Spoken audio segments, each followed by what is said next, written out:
Hello and good afternoon, everyone. Good morning to those tuning in from the UK and the Europe region. I am Jennifer, the CEO of British Malaysian Chamber of Commerce, and who will be your host and moderator for this afternoon session. Welcome to our final session of Malaysia Climate Action Week, co-organized by the BMCC and the British High Commission, Kuala Lumpur. This afternoon's theme will be Race to Zero, that's the theme of the Climate Action Week, Race to Zero, keeping up the momentum. So we have another interesting session this afternoon on the theme Climate Change and Food with a great lineup of speakers.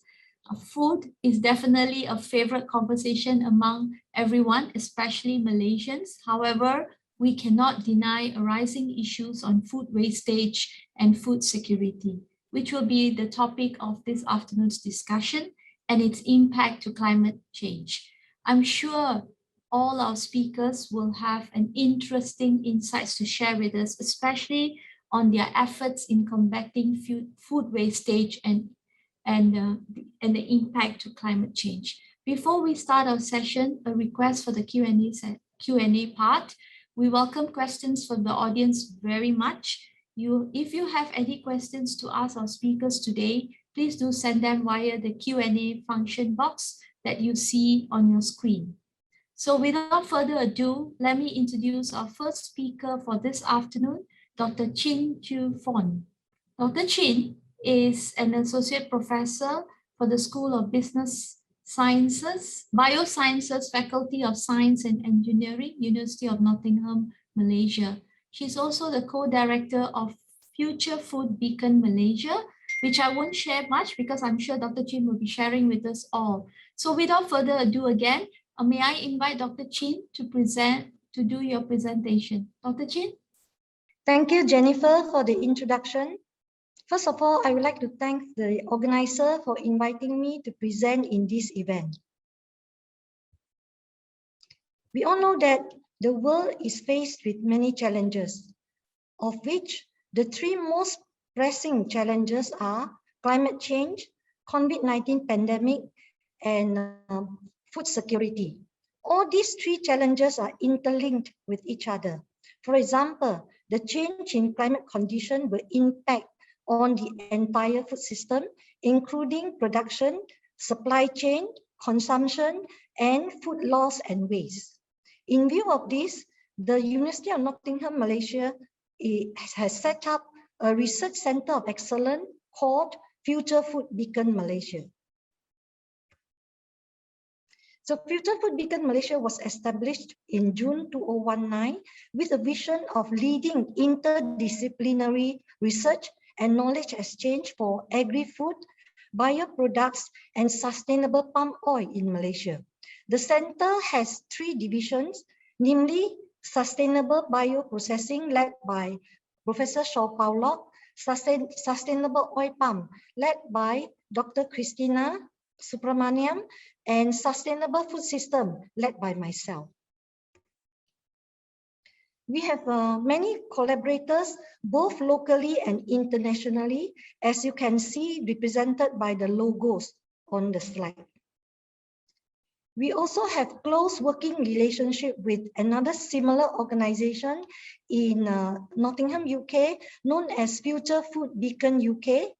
So Future Food Beacon UK was established more than 5 years ago, and many achievements have already been accomplished, such as in the paper publication, grant capture, as well as capacity building and training. Next, I would like to share with you some of our agriculture food related research, which is associated to climate change adaptation conducted by our center in UNM. So we have experts in agronomy and physiology. Agronomy and physiology using technologies such as nitrogen fixation, intercropping, and nutrient management to look at the food crops that is grown in the field. Food crops such as rice, oil palm, bambara groundnut, and amaranth.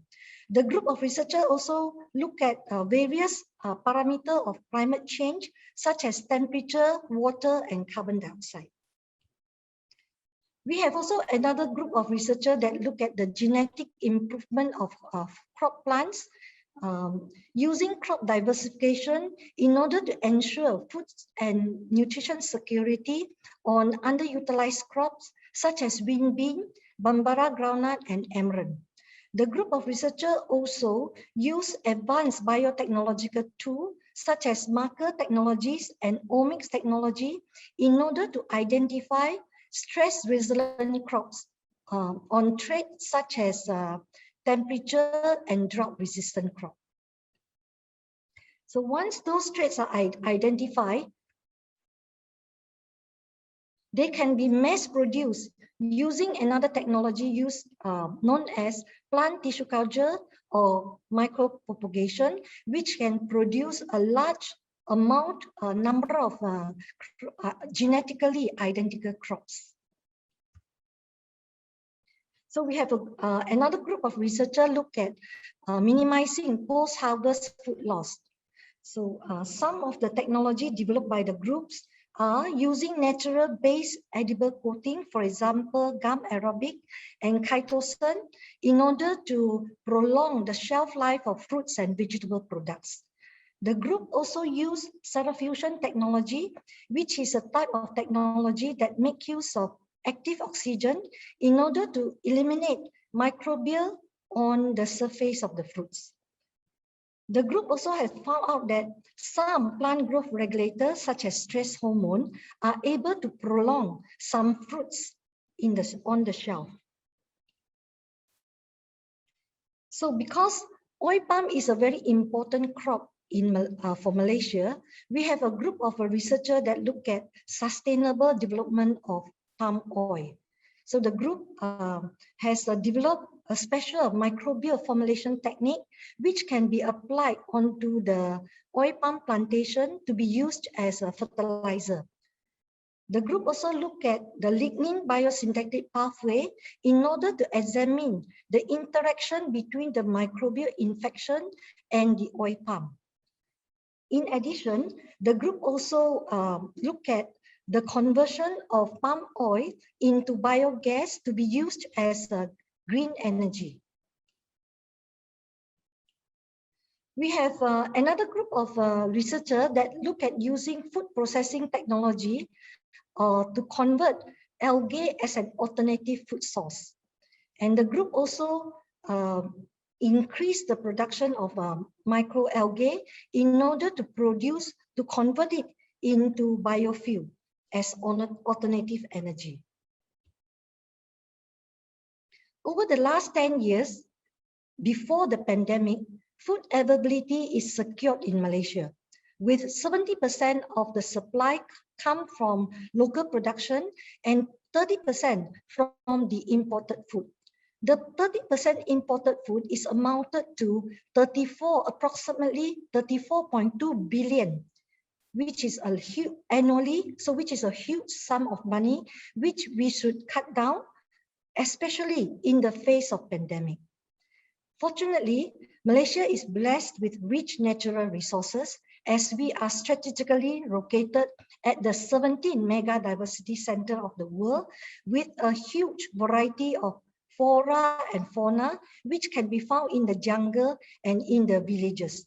So these natural resource, germ-present resources provide us with low potential, local underutilized food crops. So these are the example of some of the local underutilized food crops, such as buah jambu arang, which is rich in antioxidant and vitamin C, which can be substitute for the imported grape. Another example is another fruit is buah kemunting, which tastes slightly sweeter, which can be used to substitute for imported blueberries. Other examples are like dabai. Dabai, also commonly called Sarawak oil leaf, so which is locally consumed instead of eating imported oil leaf. we have a group of researchers at the University of Nottingham, Malaysia, working on a crop known as Bambara groundnuts. So this leguminous plant is very drought resistant, and a lot of the variety actually came from Africa. However, there is a small number of the variety of Bambara groundnut is found in the northern states of Peninsular Malaysia, closer to the Thai border. And local people call them as kacang poi. Okay, so these are this local variety of underutilized food crops are potential for us to be tapped into in order to be developed, in order for us to cut down on our imported food volume, as well as to develop food system which is adaptable to our climate, to the climate change.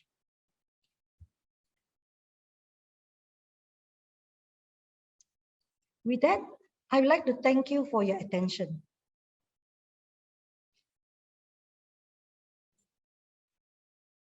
Thank you, Dr. Chen. Thank you so much for sharing interesting insights on the alternative food. I'm sure there are questions to ask you later, and also thank you for sharing the efforts that are currently being carried out to enhance food security and also the sustainable palm oil production, which is a big issue, right, globally. So thank you, Dr. Chin. Now we move on to our next speaker.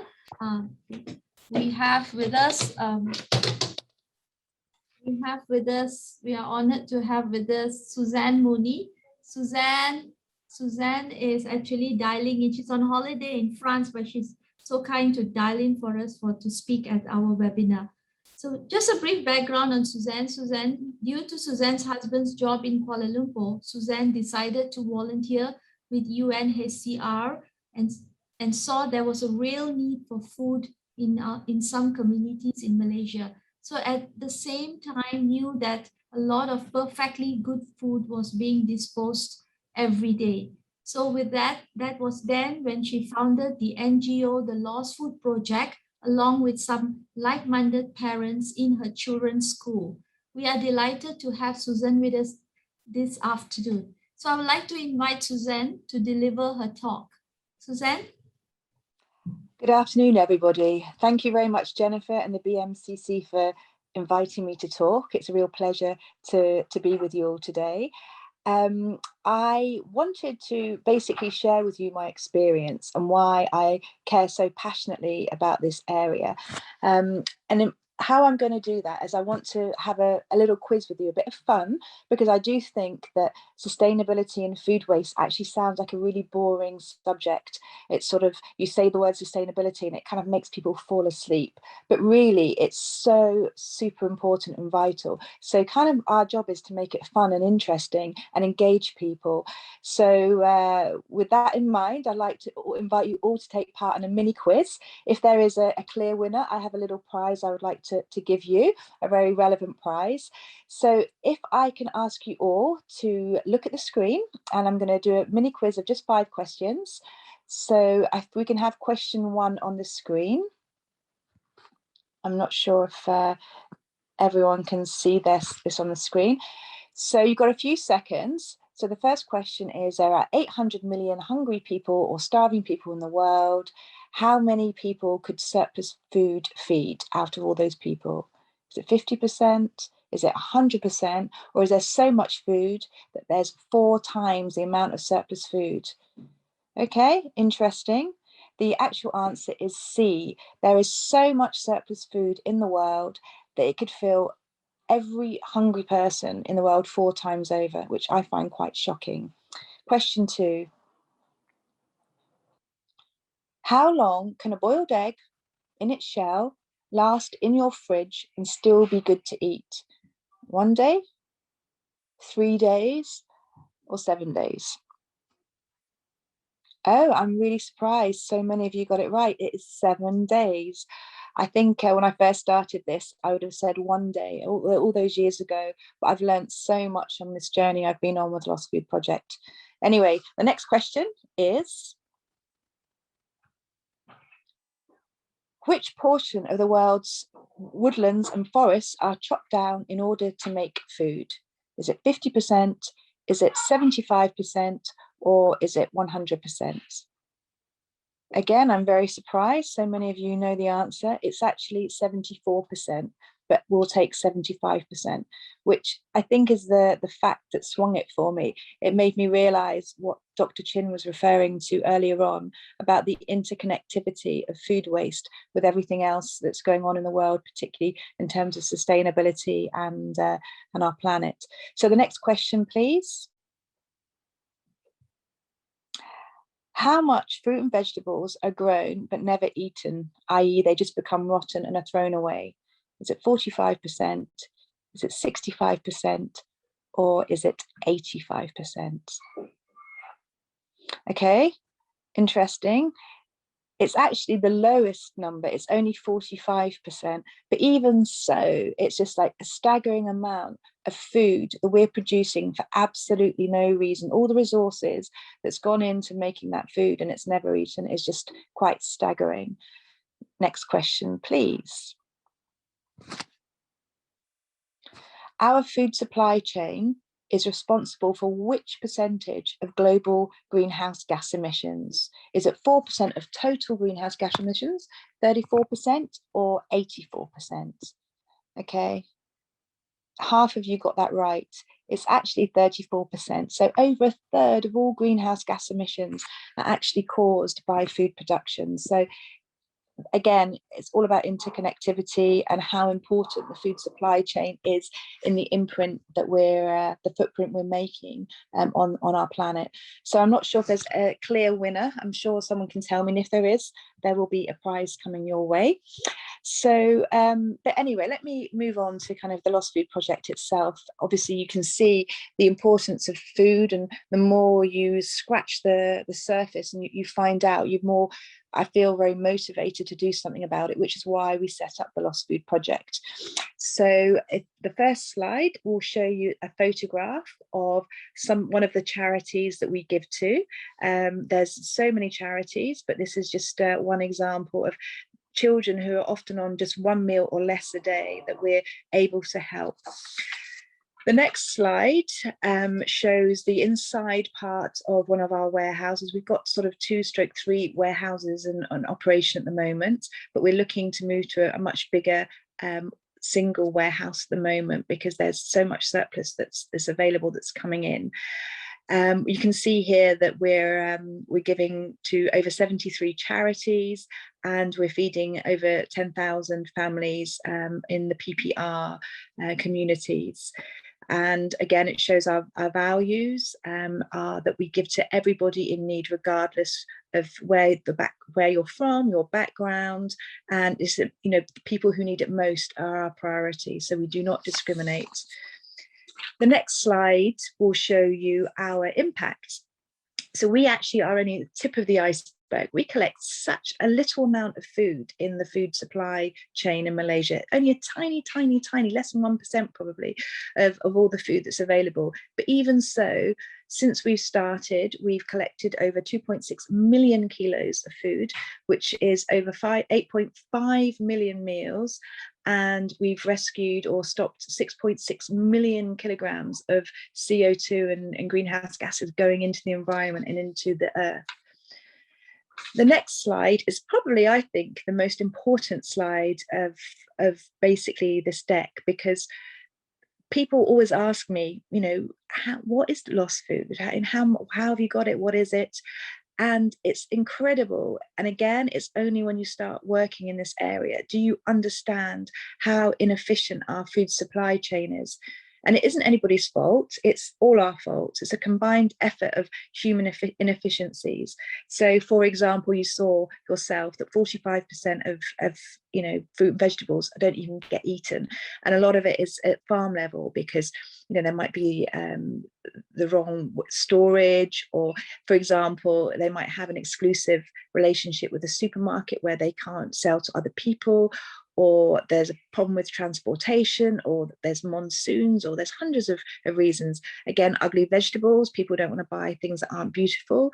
In factories as well, they have sampling issues. Transportation can mean things aren't stored at the correct temperature or are damaged on way. There's problems with packaging. If something is even in a tin within a box, if the box is damaged, it has to get thrown away because of SOPs. Labeling has to be exactly perfect, and it has to fill certain criteria, otherwise again it's discarded. Oversupply is, because of the customers, we have kind of habits that the systems can't predict, and it's really difficult for companies. They always have to oversupply a little bit, and it's a very, very difficult science. Also, companies cancel orders. There's promotional packaging, which if it's seasonal or if there's special offers, they can't then reuse because people don't like that. And also there's weird things, like I found the most bizarre, we get a lot of goods that are like 8 months of expiry left or 10 months of expiry left, and it's because the manufacturers have a relationship with certain retailers who won't accept food that's, say, 3 months or 6 months, so that often has to go into the landfill or the bin, and this is all the food that we collect.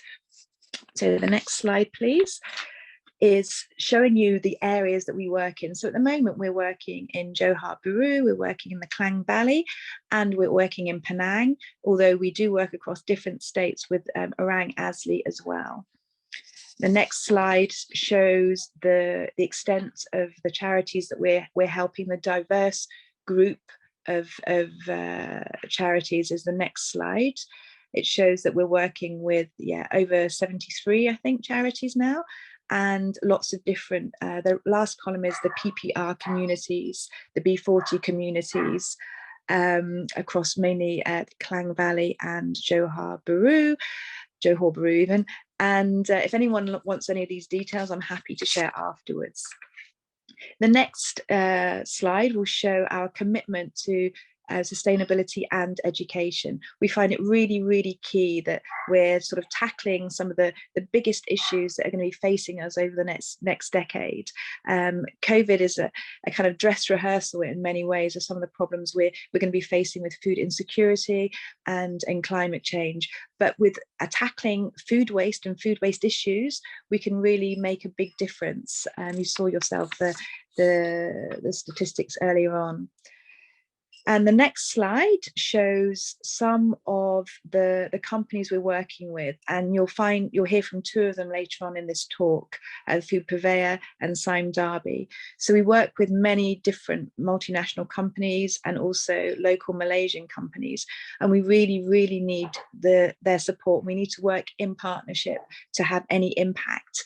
And we also work with non-food producers, so we work helping food poverty and hygiene poverty, anything that people who don't have very much money do not have access to, as well as helping the environment. So it's a double whammy. We really kind of help everybody. I believe the Lost Food Project, I think, ticks lots of boxes. We're helping those in need, we're redistributing wealth in a very efficient way, and we're also helping the planet at the same time.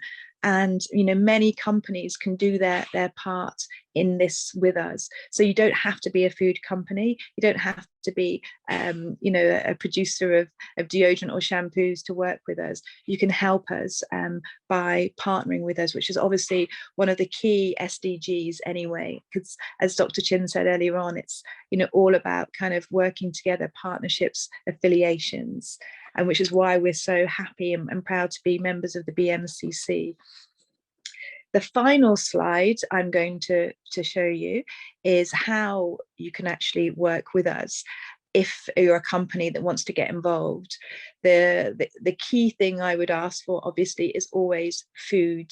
If you're a food producing company, or if you're a company that produces shampoos or nappies or anything that that people living in poverty desperately need but don't have access to.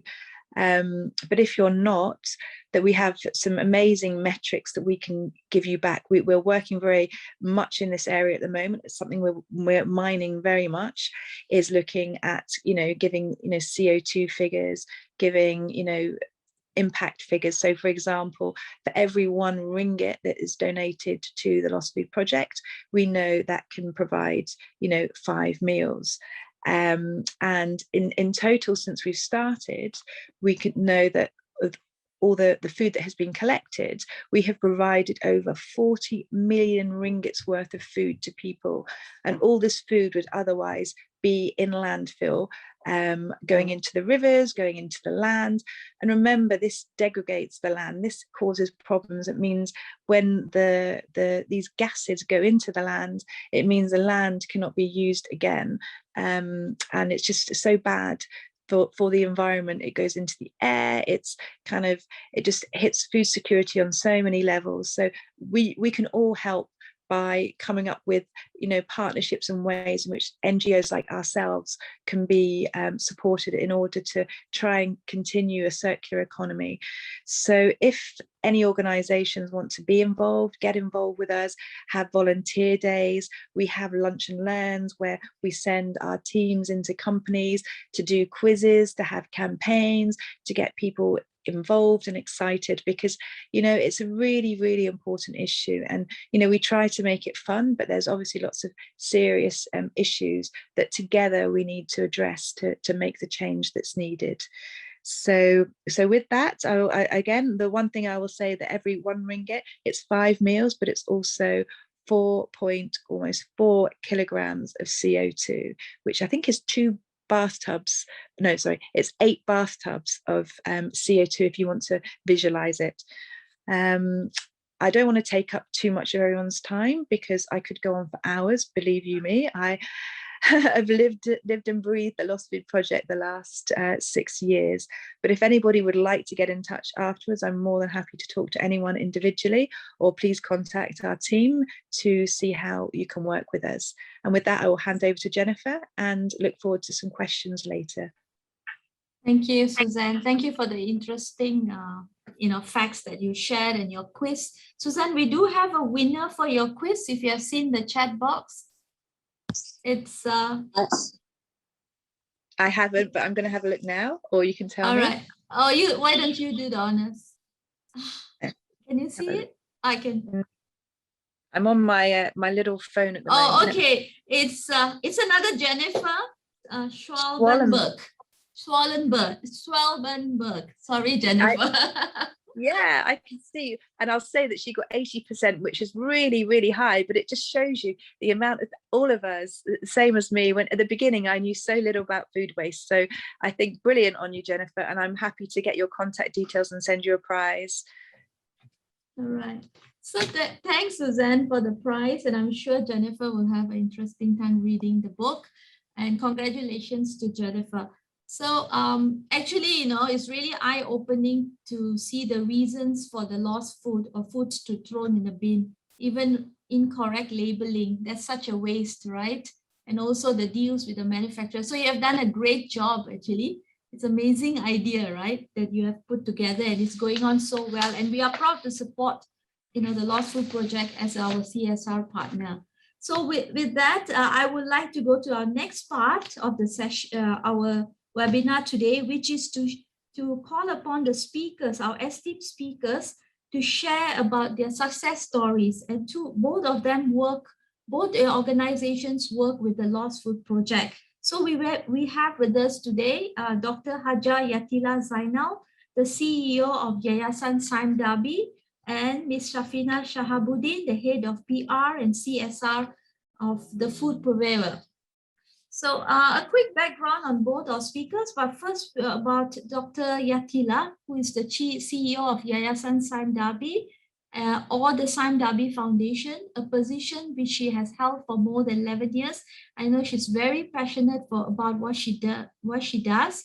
She completed her ACCA professional degree in accounting and then went on to attain an ACCA fellowship. But due to an interest in education for the underprivileged, Dr. Yatila has completed her doctoral degree at University Utara, Malaysia, with a thesis entitled Using Life Stories to Understand the Development of Resilience in the Underprivileged. So Dr. Yatila, over to you to share about your excellent work at Yayasan Dabiya. Thanks very much, Jennifer. And thank you for inviting me. Thanks, Suzanne, for getting us in touch with each other so that we can start this hopefully long-term relationship. Can I ask for my slides to go up? Thank you. All right. As the philanthropic arm of Saim Dabi Berhad, Saim Dabi Plantation Berhad, and Saim Dabi Property Berhad, the Saim Dabi Foundation, Yayasan Dabiya, that's what we call it in Malaysia, or YSD for short, has the vision to lead and make a sustainable impact and difference in the lives of others through numerous endeavors across our 5 pillars of education, environment, community and health, sports and arts and culture. Now, while our 3 donors, the 3 Saim Dabi companies, as you see on the slide here, progressively achieve various milestones from their own sustainability policies, strategies, and initiatives embedded in their operations, they go over and above this by donating a generous portion of their profits to us. In certain projects, they also contribute their resources and technical expertise on the ground and work with us and our partners to achieve the objectives of our CSR projects together. Next slide, please.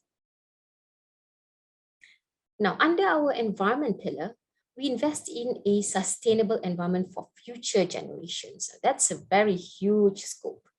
We are committed to protecting the environment and conserving biodiversity while preserving both landscape and seascape.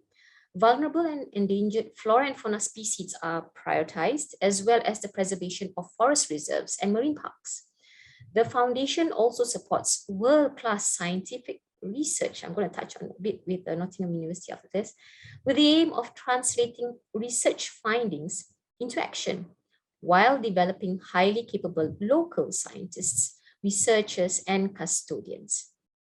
Now, YSD also champions causes that encourage and empower communities to live sustainably by providing the awareness and education and facilitating them to adopt green and sustainable practices in their lifestyles. We strive to build effective and impactful collaborations with partners whom we share the same vision with, especially in terms of sustainability. Now, today, I shall be talking about 2 projects in collaboration with carefully chosen partners to meet our objectives in food and climate change. Next slide, please. All right, so Suzanne, this is your slide. YSD commenced our relationship with the Lost Food Project as part of our emergency disaster relief work to provide aid to the needy during the challenging and turbulent times of the pandemic, when many B40s experienced substantial reduction in or completely lost their income streams. And now, from April last year to July this year, we collaborated with Suzanne and her team of volunteers to distribute food to 4,601 underprivileged B40 families who live in low-cost flats and housing areas in the Klang Valley. We recently commenced a 3-year collaboration now with the Lost Food Project, so we're very excited about this, to help them upscale their surplus food rescue program that Suzanne was talking about in depth just now. Aside from easing the burden of needy communities, this collaboration with the Lost Food Project also aims at rescuing surplus groceries and giving them to the least advantaged for completely nutritious meals. Just imagine throwing away nutritious meals. This effort also addresses the devastating environmental consequences of food overproduction, leading to waste that results in massive greenhouse gas emissions. Now, our long-term support, we hope, will help the Lost Food Project to upscale and annually collect 735,000 kilograms of surplus fresh fruits and vegetables from Pasar Borong KL vendors that will enable 2.1 million nutritious meals to be provided annually to almost 24,000 B40 families living in 12 PPR low-cost flats, and 56 charitable organizations to be distributed.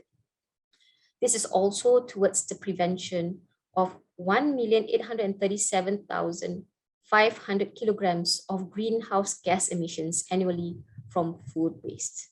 I'm learning so much from Suzanne how to calculate all this. Next slide, please. Now, on the other side of the spectrum of food wastage contributing to climate change is food shortage as a direct result of climate change. Dr. Chin touched about this just now, yeah? A little bit of a background. The world's population of currently 7.9 billion are presently relying on three major human food crops, namely rice, maize, and wheat. The utilization of these crops are also used increasingly as raw materials for livestock, agriculture feeds, and bioenergy systems. By 2030, the world's population is projected to reach 9 billion people, and demand for food will increase substantially. The current crop production rate will not be sufficient. Hopefully, we will really cut down on waste by that time, but it will be insufficient to cater for the additional demand. And coupled with the devastating effects of global warming on crops around the world, as you can see now, we may experience a food shortage before we even know it in the very near future. Now, underutilized crops that Dr. Chin talked about just now are plants with unrealized potential. Malaysia, believe it or not, is home to over 15,000 species of indigenous plants of such underutilized crops that could be used for human consumption, animal feed, and non-food use. Crops for the Future Research Center, as well as other research, have found that many crops are resilient to harsh climates and could produce yields. However, little is known about their nutritional content or their function in food processing systems. While some information were generated through isolated studies, there are no common protocols, standardized techniques, or uniform materials on these plant species.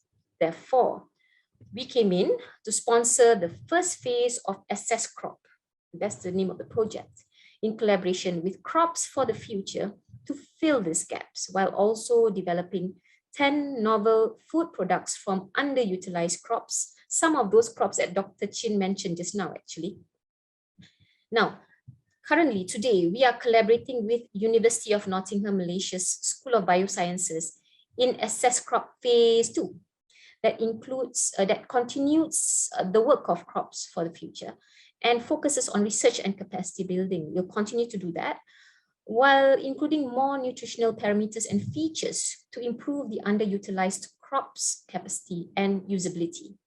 We are also working towards more impact on society by spreading knowledge and awareness, as well as working with Women of Will, another NGO, to uplift the financial status of B40 families by helping their women entrepreneurs, mostly single mothers, to improve their livelihoods by growing their businesses profitably and sustainably through the production of underutilized crops products.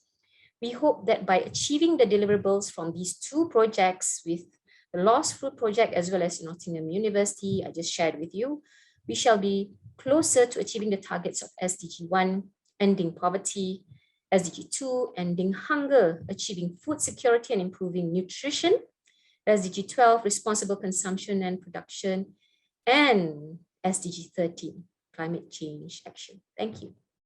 Thank you, Dr. Yatila. So now I will move on to Ms. Shafina Shahabuddin, the Manager of PR and CSR for the Food Purveyor. Shafina's over to you. Thank you, Jennifer. Right. Hello, everyone. It's a pleasure to be here with all of you today. Today, I'd love to share with you about the Food Purveyor, what we are doing to reduce food waste within our business ecosystem. But first, let me introduce you to who is the Food Purveyor. Next slide. So the Food Purveyor, we are Malaysia premium supermarket operator established in 2017, but with the heritage that goes back to 1997.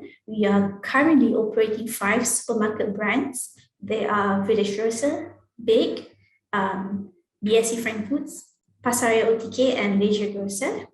Our supermarkets are mostly located in malls. We offer a wide range of grocery and food products ranging from fresh produce, popular brands, to fine delicacies. We provide excellent customer service and take pride in curating and selecting the best food products sourced from all over the world for our customers to enjoy. We are currently managing 31 stores covering Greater KL, JB, and Penang. Next slide is our commitment. Okay. At TFP, we are committed to support environmental sustainability, social responsibility, and effective corporate governance. We take these responsibilities seriously, and our commitments exhibits to 3 impact goals. Impact goal number 1 is plastic free by 2023, where we pledge to eliminate self-introduced single-use plastic straws. We pledge to eliminate a self-introduced single-use plastic in our stores by 2023. Our main area of focus, single-use plastic, fresh produce, meat and seafood, as well as bakery. And I'm delighted to say that we have made substantial progress in all our stores. We have stopped providing single-use carrier bags. Our fresh produce are now naked, displayed without plastic. We are saving about 300,000 of plastic packaging per year in our bakery area. And right now, we are focusing on converting our customers to use reusable mass-produced bag instead of those plastic rolls. Our second impact goal is reducing food waste. So since 2017, we have been donating surplus food from our stores to support and feed those in need. I will explain further on this on the following slides. Through impact goal 1 and 2, we believe that we are helping to combat the country's problem of overflowing waste, particularly food waste and single-use plastic waste. Impact goal 3 is about supporting the underserved and vulnerable communities in Malaysia. We recognize that we are from privileged communities, and it is our responsibility to look after those from the disadvantaged community. Hence, we established our CSR program called SMILES program. Next slide.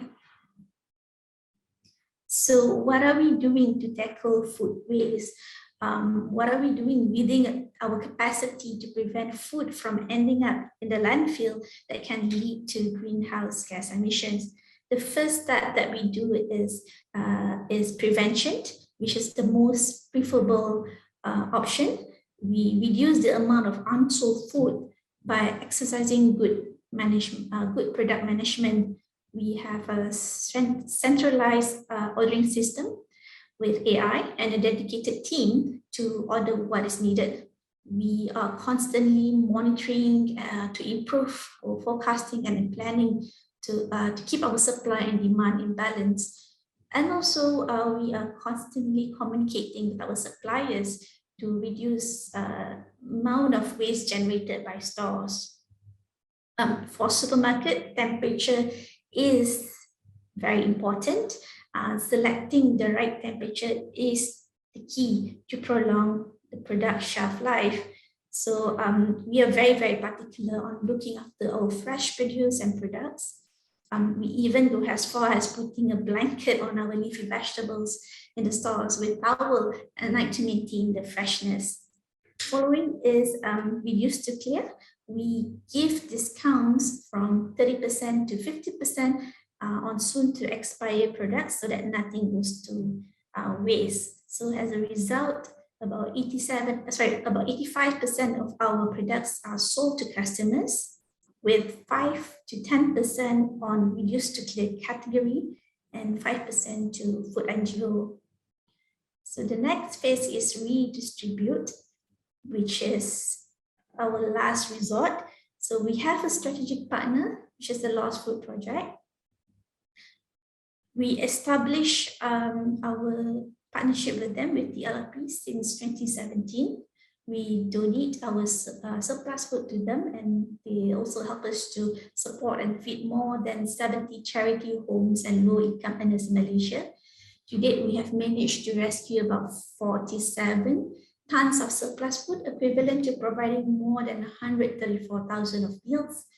And we prevented approximately 170 tons of carbon dioxide emission. In addition, we get our customers to be on board with us. We educate, inform, and reward our customers through our Bites, our loyalty app. To date, our customers have donated over 100,000 ringgit to feed the underprivileged through the Lost Food Project. They donated as low as 500 points, equivalent to 5 ringgit, to TLFP, and each donations provide 25 meals to those in need. The next phase is actually disposal. So for us, we always avoid disposal phase. We aim for zero food to end up in the landfill. Next slide, please. So overall, as a food retailer, we are doing our part in influencing stakeholders, especially suppliers and customers, and co-creating a sustainable ecosystem for our country and environment.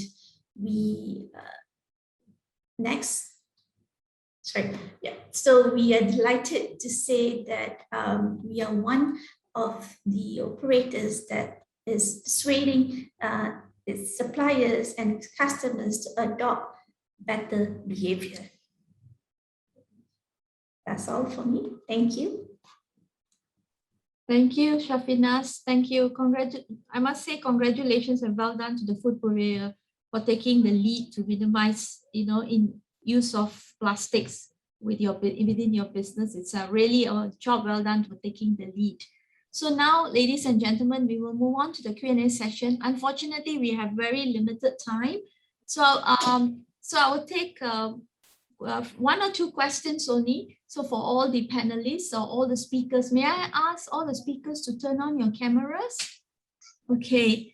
So thank you, ladies, so much. It's coincidentally, it's an all ladies panel for this afternoon, right? So I hope it's not just ladies who are advocating this agenda. We hope to have more male leaders too. I'm sure there is, Suzanne, you work with many of them. So this question I'm going to ask is, the first question is more generic. It's more of a generic question where all panelists are welcome to answer. It's actually the role of businesses and business leaders itself in combating climate change and food waste, right? So when we speak about food and climate change, the finger will automatically point to players in the food sector. And Suzanne, you mentioned that the food supply is responsible for 34% percentage of the global greenhouse emissions. And in our audience today, we have representatives from diverse sectors. We have the finances, we have bankers, we have oil and gas players, we have people from the education sector. So in your view, right, this is to all our speakers today, how can different sectors play a role to contribute to the food and climate change agenda? And maybe you can focus on the projects that you are working on. So just a quick around the table. So Suzanne, starting with you first. Okay, so how I would start is that it's a global problem. We all need to be involved. We all need to be the solution. And government also needs to get involved. Government needs to help with policies to incentivize people and companies. I think we cannot blame food companies or food manufacturers in terms of food waste. I think that we have to come up with systems. The public have to change their behaviors, but we have to help people change their behaviors. I think non-food companies, businesses can be involved by helping to fund and support and lobby governments. I think we need leadership. I think if companies want to survive, they have to be sustainable, because the planet isn't going to be sustainable, and neither will their business. So I think we all have to become more nimble and sustainable. And I think that for me, one of my biggest inspirations is Paul Polman, which is the prize I'm about to send to Catherine. And everyone should read Net Positive, because he is incredible. He is such a great leader. He did so well at Nestle and then at Unilever. And I would thoroughly recommend reading anything by Paul Polman, because it will inspire you as a business leader to go down this path.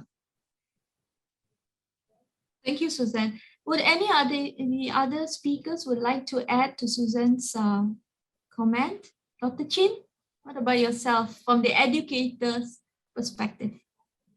Yeah, I think we are seeing that the climate change issue is become more and more real and more important. You're looking at the news, there are a lot of erratic climate change occurring all over the world. Flood, temperature increase. So it is a problem that, it is a challenge that it has to involve a lot of parties because the problem is so complex that a lot of parties need to be involved in order to solve it. So corporate company has got the resources to do it. So I think that such as Yayasan Dabiya, and also just now a group, a commemorate group of the supermarket, they have the resources to do it. So it's good that they can chip in the resources to help to mitigate the situation. Thank you, Dr. Chin. Dr. Yatila, would you like to say anything? Yeah, I'd just like to add, it doesn't mean you have to be a big corporate company to actually do this. Small companies, SMEs, you can start small and focusing on small things that not only your company does at operations level, but also knowledge and awareness with your employees. Even small things like this will make that impact. So just start today. That's the message. Yeah, I think that's a very good message, to start small. Anyone can contribute. And that was going to be my next question in terms of SMEs. But before I do that, Shafinas, would you like to add anything to your message to the companies out there? For us, we're working very closely with suppliers, supply chains, and put an effort to ensure that our suppliers are aware of our commitments. We seek for their support, provide assistance where needed, as we work together towards mitigating the impact of climate change. Thank you. Thank you. So I just have to ask these questions to Dr. Yatila. We only have 1 minute left of time, but to you, because you represent the CSR arm of Esteemed Dabiya Group. As all of us know, Esteemed Dabiya is a huge conglomerate with a huge footprint in Malaysia, and also their footprint on climate change is also very big, on greenhouse emission. So do you get this question, and how do you tackle the perception that what Yayasan, you do great. What you shared, the efforts you do and all. But the other companies itself, like what you do is just the CSR part of it. It's about what the funds are there and the efforts that you are doing. But how about the other companies itself? So how do you manage the perception to ensure that the good work that you are doing, it's not seen as Esteemed Dabiya's greenwashing by the stakeholders, right? Yeah, I get this question quite a lot, Jennifer. Yes. Yeah. Although we're the CSR arm for the 3 Esteemed Dabiya companies, we are independent of them. The 3 companies donate to us. But what we do under our 5 pillars is decided by an independent council made up of more than 50% independent directors. So what we do with their donations are not really instructed by them for them to actually greenwash. But I'd like to share with you, all 3 Esteemed Dabiya companies are transparent in their climate action and sustainability targets and achievements by publishing them to the public on their websites, in their annual reports, as well as their sustainability reports, and detailing the efforts within their own policies, their strategies, their R&D work, their business operations. And all three companies have different sustainability strategies that are relevant to their respective businesses. Their reporting also show how their sustainability best practices are embedded at multi-levels in their operations and employees. So it's not about the PR, it's actual work on the ground. And for those of you who attended the webinar earlier this week, where Datuk Azmi, Cyber Property Berhad, managing, you can see how sincere and how passionate he was. He explained that they are looking towards decarbonizing their operations within set internal deadlines, working on their value chain that includes logistics, changing of mindsets, behaviors.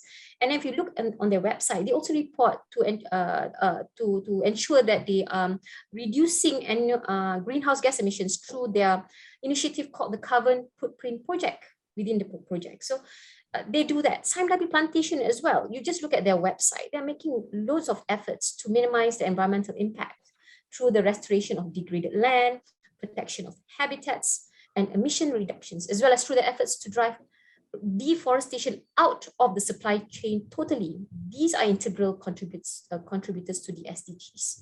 And Dabiya Berhad as well, they aim for more than 50% of their products to be more energy efficient than the previous product portfolio, with innovations in equipment and technology. You see. So if you go to all three Dabiya companies' websites, you will get more information. So it's all about the transparency, Jennifer.